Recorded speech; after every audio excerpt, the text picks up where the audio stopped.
I'm Drew Williams, and today we're going to be discussing situation analysis. Situation analysis is used to identify the internal and external factors that affect your business. In other words, think of it as a snapshot of the situation you find yourself in, what you bring to the table, and what's going on in the world around you that will ultimately affect your business plan. We're going to teach you how to populate a SWOT matrix, also known as a SWOT analysis, in order to effectively illustrate your situation analysis.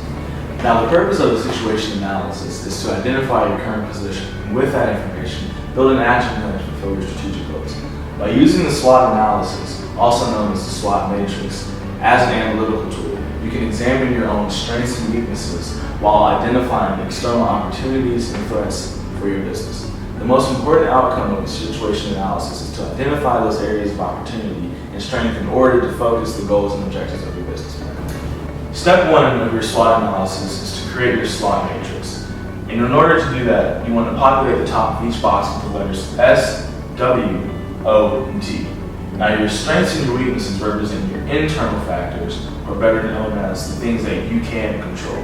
Your opportunities and your threats represent external factors, or things that you can only observe and or affect.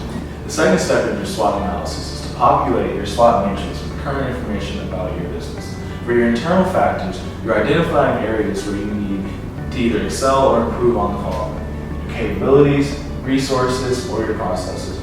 Capabilities are your talents and competencies, and some good examples may be public speaking, editing, and marketing knowledge. Your resources are things like your money, your brand, people, and your assets. And your processes may be your communication skills, your organization skills, or time management skills. Your task is to identify where any of these fall as either a strength or a weakness on your SWOT matrix.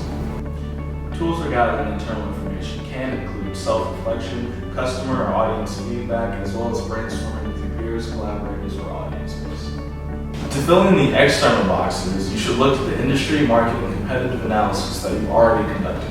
Some tools to identify outside opportunities or threats for your business may include environmental data, industry data, and competitive data. Your environmental data can come from mass transit data, weather conditions, or economic conditions where you plan to operate your creative endeavor. Your industry data can come from industry association publications, trade magazines, and survey instruments particular to your creative medium.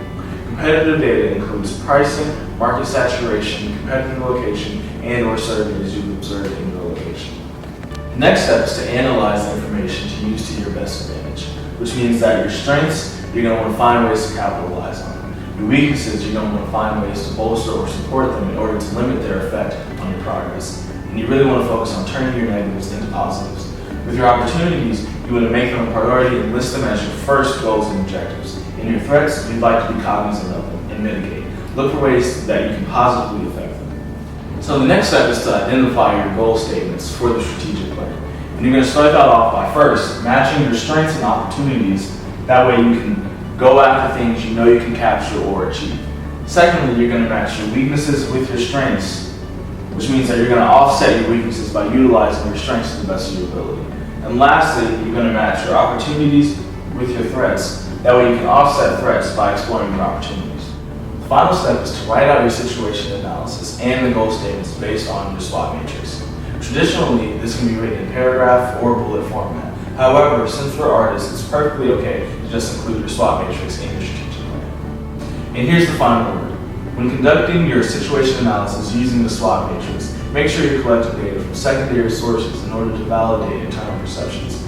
It's important to note that even though weaknesses and threats may exist in abundance, having a complete picture of your entire situation will ultimately aid in the better planning of a successful creative business.